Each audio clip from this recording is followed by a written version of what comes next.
We are going to discuss genetically modified organisms, science, health, and politics. Ano ang GMOs?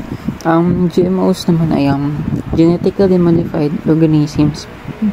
Ay mga organism na maaaring binago ang genetic material gamit ang genetic engineering.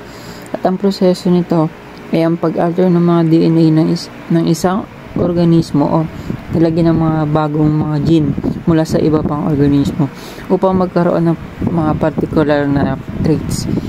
At ginagawa upang mapalaki, mapaganda at mas maayos at maglabas ng mas magandang resulta. Ito ay maaaring gawin naman sa mga halaman na hayop o mga microorganisms.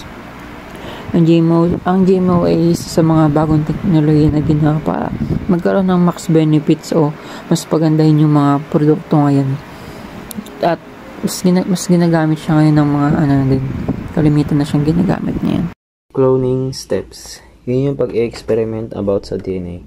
For example, ina-experimentuhan nila yung dugo mo upang malaman nila kung anong blood type ang meron ka. Impacts of GMOs.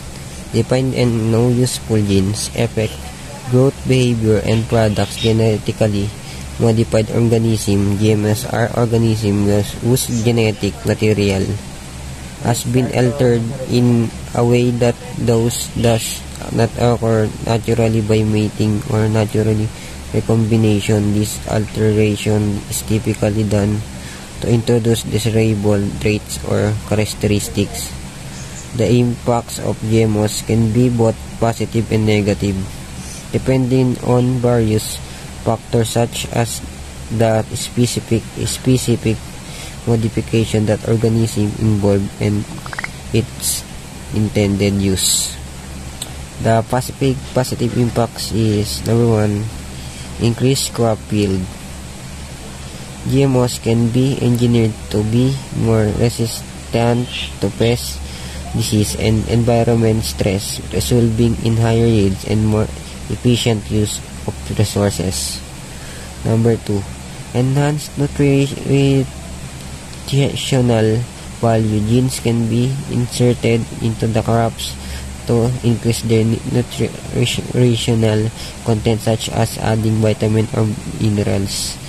The positive impacts is number 1, environmental concern. There are concerns about the potential for GMOs negatively impact biodiversity to unintended effects on non-target organism and ecosystem. Number 2, potential health risks. While GMOs approved for human consumption undergo rigorous testing, some worry about long-term health effects that may not yet be fully understood. Second, known about the genes. Known useful genes in GMOs can vary depending on the organism and its intended purpose. For example, in crops, genes may be inserted to confer traits such as herbicide tolerance, pest resistance, to tolerate or improve nutritional content. Second, that GMOs save the time and research costs compared to traditional breeding. Absolutely, GMOs can indeed save time and research costs compared to traditional breeding methods here. Number 1, accelerated breeding process. Traditional breeding methods rely on crossbreeding and selection over many generations to achieve desired traits. This process can take years or even decades to produce a new crop variety with the desired characteristic. In contrast, GMOs technology allows scientists to directly insert or modify specific genes, bypassing the need for multiple generations of breeding. Number 2, precision and predictability.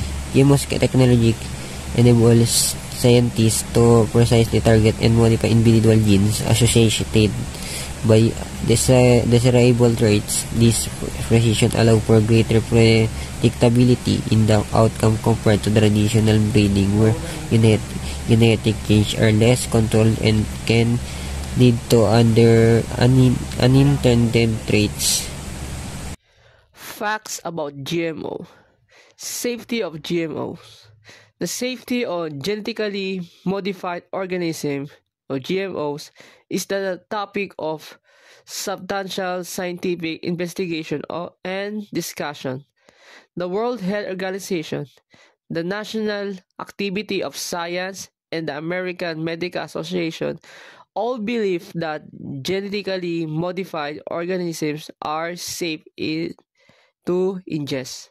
Prior to approval, GMOs are subjected to thorough testing for potential health hazards, with the majority of studies revealing no negative consequences. Production method of GMOs. GMOs are organisms that have been genetically engineered using biotechnology techniques to incorporate certain features into them. The procedure begins with the discovery and isolation of a desired gene, which is then inserted into the target of organism and genome using techniques like gene guns or electroporation. Following successful integration, the organism undergoes comprehensive testing to confirm its health and survival.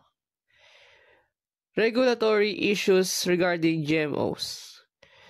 Regulatory issues surrounding genetically modified organisms, or GMOs, are complex and vary across countries. This includes the approval process, labeling requirements, coexisting with non-GMOs, organic farming, international trade and market access, and biosafety protocols, and public perception and engagement. The FDA and EFSA conduct scientific risk assessments to assess potential risks to human and animal health, and the environment. Labeling requirements for GMOs products are significant issues, with proponents arguing for informed consumers' choice and opponents arguing for stigmatization. International trade and market access can be influenced by different in regulatory approaches, while biosafety protocols aim to minimize the environment risk. Public perception and engagement also play a role influencing regulatory discussions and balancing innovation in agricultural biotechnology with safety, environmental protection, and consumer choice remains a global challenge. Types variety of GMOs in Asian countries. The Asian countries are utilizing genetically modified crops for agriculture purposes, such as Bacillus and Theriogenesis, and BT cotton, BT corn, golden rice, and herbicide-tolerant crops, and papaya.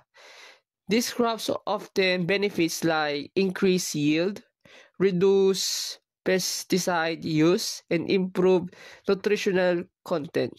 However, concerns about environmental impacts, food safety, and socio-economic factors need to be addressed through regulation and monitoring.